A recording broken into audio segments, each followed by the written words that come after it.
In today's recap, a Rays pitcher was wilding out, and Nick Castellanos got hit by a pitch, then called him a 2-year-old who just got his ice cream taken away. Bryce Harper, he wasn't happy either. We'll talk about that in a second. Fernando Tatis Jr. Taters are so back. Seeing him fully healthy and ready for a playoff push has me hyped up. Yamamoto, he's back as well. He looked disgusting. He was nasty, squared, but this catch from PCA Pete Armstrong may or may not have ended the game. Cedric Mullins, he's been playing like prime Cedric Mullins as of late, and the Twins, they actually did it. They brought back the lucky summer sausage. So we're going to talk about all of that and more in today's MLB recap. And guys, don't forget that recap is brought to you by SeatGeek. Use code Fuzzy to save $20 off all of your tickets. As well as don't forget to use code Fuzzy on Underdog Fantasy, my favorite daily fantasy app. A lot of you guys have been crushing it lately. Use code Fuzzy for up to $1,000 in bonus cash credit, and you get this free Josh Allen pick'em if you use my code. The first thing that we have to talk about in today's recap is the fact that Luis Castillo is probably going to miss the next 2 to 3 weeks.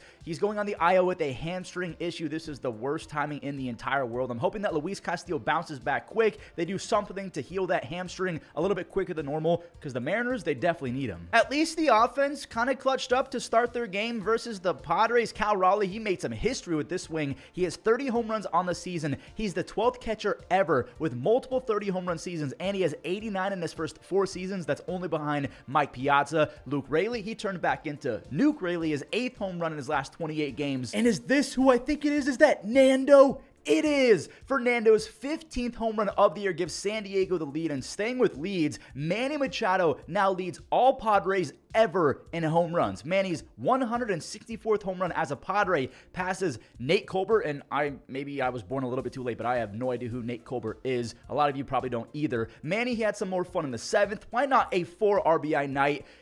J-Rod had the opposite of a fun night. He had a double play with the bases loaded to end a comeback attempt in the 7th, and then he struck out to end the game. He's having a season from hell. Robert Suarez is up to 32 saves. The Padres are 82-64, so 18 games over 500. They traded Juan Soto and got better. Got to tip your cap to AJ Preller, who I call the madman. Now, here's the good news, Mariners fans. Oakland has been a pretty solid team ever since the start of July, and the Astros had to learn that the hard way. After the A's went up 1 on a sac fly, Zach Geloff sent one to the train tracks. He's got 17 on the season. He can be a 30-30 guy if he ever fixes the strikeout stuff, because I think he leads the American League in strikeouts, which is not great. John Singleton pulled a Bryce Harper. He pimped what he thought was a home run. It banged off the wall. Now, lucky for him, it bounced away from everyone, so that's an RBI triple. Altuve, he sawed himself off. Because he's Jose Altuve, of course it dropped in. He's got 10 hits over his last 4 games. This one tied at 2-2. Kyle Tucker, he can walk it off.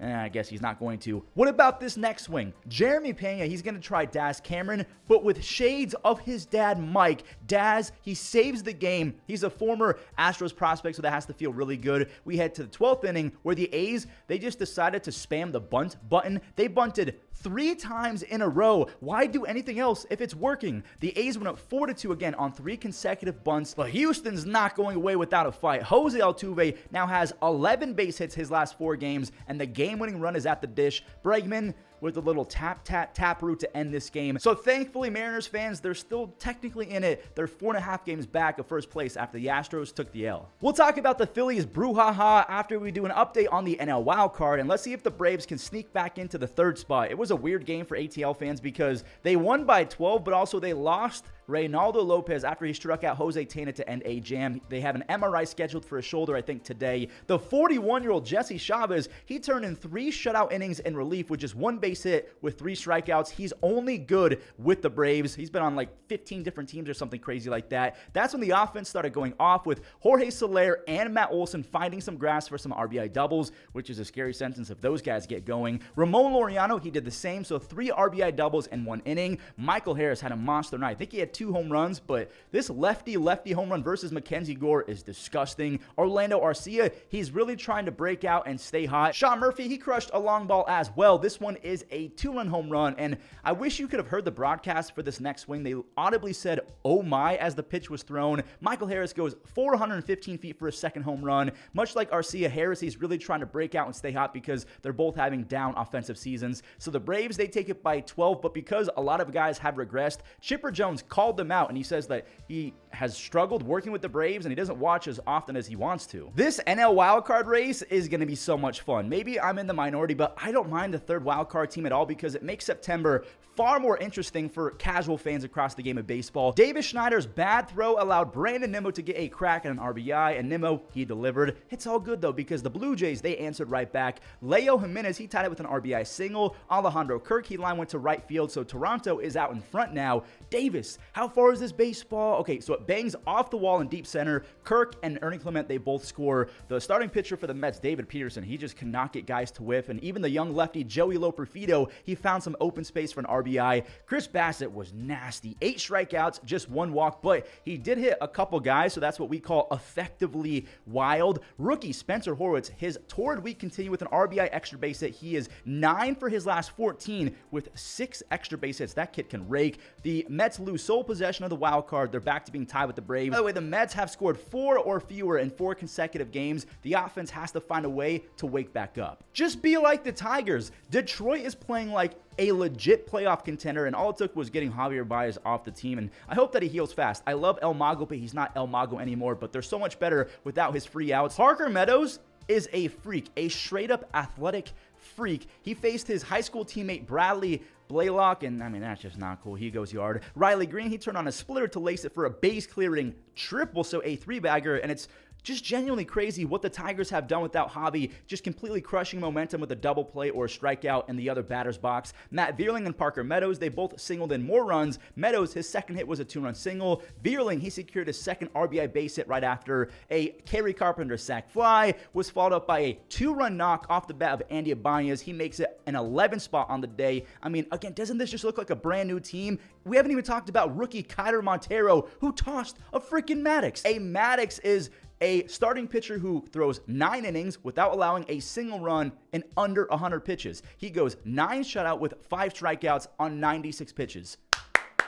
Little golf clap for the Tigers. Okay, here we go. Time for the Rays-Phillies heated game. We have some drama later on after Castellanos got hit by a pitch, but first we have some history. Kyle Schwarber's 35th home run of the season is his 14th leadoff home run. That's the most ever in a season. He passes Alfonso Soriano for the most leadoff home runs in one season. He then took his 98th walk, which leads the entire league, by the way, and then Trey, he smoked a 98-mile-per-hour fastball for a no-doubt 2-run home run. These guys are so good at the game. Like, it's not that easy, but they make it look easy. Tampa, they did fight back. The rookie phenom Junior Caminero, his third base hit made it a 1-run game. Bryce Harper, he's finally going to get his home run. He hasn't this one's not a home run either. So the game before, he pimped a single, then fan interference takes away a home run, and after that, Christopher Morel, he ties it. So Ranger Suarez allowed a career-high 12 base hits. It's been a really bad last month for him. Cal Stevenson, I didn't even know that he was on the Phillies. He's on his 3rd team in as many years, so this is a cool moment for the 27-year-old. I think he's turning 28 tomorrow, actually.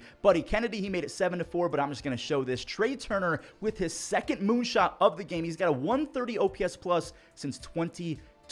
Nick Castellanos said that he knew that this was coming. Edwin Uceta, he blew the game, and he was just frustrated, and he hits Nick Castellanos, and Bryce Harper and Nick teed off on Edwin after the game, so we'll talk about that in just a second, but they're jogging at each other back and forth. I thought that Bryce was about to start swinging like a world star moment. Either way, Cal Stevenson, he has a web gem to end the game, so the Phillies have won 2 games in a row. Here's what Nick Castellanos and Bryce Harper had to say after the game. You're throwing a baseball over 90 miles an hour and you're frustrated and you're gonna throw at somebody, you know?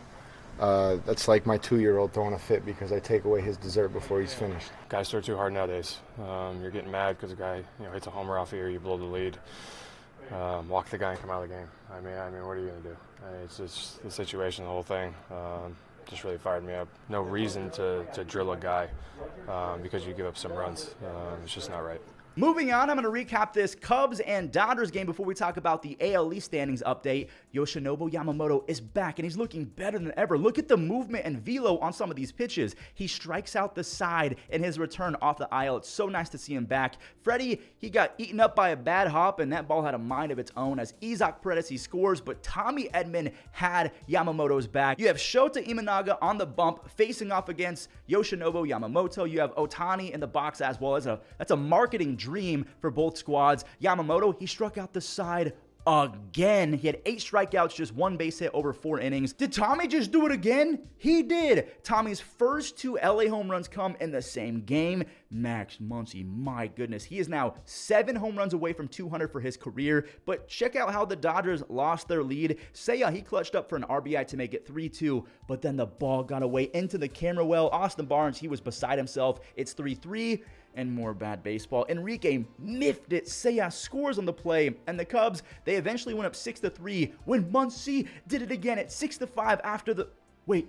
Pete Armstrong, he caught it. He is quite literally Kevin Kiermaier 2.0 defensively, and I think that he's even better offensively. He's an all-time talent in my little fuzzy opinion. He steals a home run to give Porter Hodge the save. He made a few other really nice web gems. Stick around until the end of the video to check them out. Cedric Mullins had himself a night. He got one to just leave a few feet past pesky pole, and then he went way out in the 3rd inning. He's batting almost 300 with 8 home runs, 11 stolen bases, and a 970 OPS. His last 34 starts, but those 34 starts came over 45 games, so I think that he's a full-blown platoon bat now because he has a 37 OPS plus versus lefties. He's basically been fast version of Ryan O'Hearn. Casas, he banged in an RBI on a double. I always love seeing Tristan swing that lumber. He's got a long swing, but man, when he hits it, it goes a long way. That's all that Albert Suarez gave up. The journeyman struck out 8 Red Sox hitters, allowing just 4 base hits over 6 innings, and this is huge if you're an Orioles fan. Adley Rutschman, he's had a very slow second half, so a 2-run extra base hit is massive for Adley. Boston scored 2 in the 8th, but Sir Anthony Dominguez kept it cool in the 9th. He locked down the save. He's got a near 12 strikeouts per 9 and a 2.6 ERA since joining the Orioles. He's been good. Yankee fans, I take full responsibility for this next outcome. I tweeted that you guys had an insane lineup, and I guess I just jinxed you really, really bad. Bobby Witt Jr. drove in his 99th RBI, so that puts him ahead of Salvi for the team lead. Bobby, he's the fastest man in baseball, so as soon as Salvi hit it down the line, you can just pencil in an RBI. So Salvi, he's back to being tied with Bobby in RBIs. Just kidding. He reclaims the lead. An RBI signal in the 5th gives him 100 RBIs on the dot. He's the 3rd catcher ever, 34 years or older, with 100 RBIs in a season. Seth Lugo, my word. To me, this is his best start as a Royal. 7 scoreless, right? That's really good. But here's the thing. No walks, 10 strikeouts, and at one point he set down 17 Yankees in a row. Tommy Pham, he's been a godsend for the Royals. He has 5 RBIs in his first 9 games. He goes yard again. Lugo struck out Judge twice, and I hate to bring this up again, but Judge has not homered since he debuted on Rubble and Crew. He has gone 13 games without hitting a home run. That's his longest drought since 2019. So with that loss and the Orioles win, the Yankees are back to just a half-game lead over the Orioles in the AL East. Again, that's my fault, but I'm just happy I didn't fully jinx Lane Thomas because I was talking about how good he was to end his Nationals career, and he was awful to start his Cleveland career, but he's been Sammy Sosa lately. He doubled to start the 2nd inning, and then Kyle Manzardo, this guy's been really good ever since he was demoted, and maybe being demoted actually helped him because he got the flow of the big leagues. He came back up, and maybe it was a confidence booster. The Guardians could have had more, but Jacob Amaya made a crazy diving play to rob Brian Rocchio. Then he tossed it back to 3rd for the double play, and watch your lips. Ben Lively got hit. It deflects to Naylor, so they do get out the inning. I hope that Ben is going to be okay. He's been a warrior all season long. We skip to the 6th. I'm going to wrap this game up because Lane Thomas, he had a line drive 3-run tater. I don't care that it's against Chicago. He did it against a righty that's big time. He's batting almost 370 with a 1.1 OPS in September. Andres, he's woken up as well. He's got 7 RBIs his last 12 games. The Guardians go 9 shutout with 5 base hits against the White Sox. Sorry, Grady. Is this the offensive statement game that the Twins have been searching for? Jeffers, he breaks his bat. He makes it 1-0 with nobody out in the 2nd. Kyle Farmer, he has back-to-back games with a home run, and your eyes do not deceive you. They brought back the Lucky Summer Sausage, and that Good Luck Sausage was there during their heater earlier in the season. They had to break it out because they've been in a bad slump. Matt Wallner does not need any sort of help. He is baseball's Thor. He swings a toothpick. The elite bat speed and power, I mean, it's all 1%. He almost left the entire ballpark. He has a 150 OPS plus since last year, and he wasn't done, but to the Halos' credit, they took advantage of another Eddie Julian error. Instead of being out the inning, Zach Neto crushed a 3-run big fly, 21 home runs and 29 stolen bases for a 23-year-old shortstop. That's bananas. He's 15 years younger than this guy, Carlos Silos. He has 21 home runs. He stole 2 of those 3 runs back, and Wallner, he got an all back and more, a 2-run double to make it a 10 spot.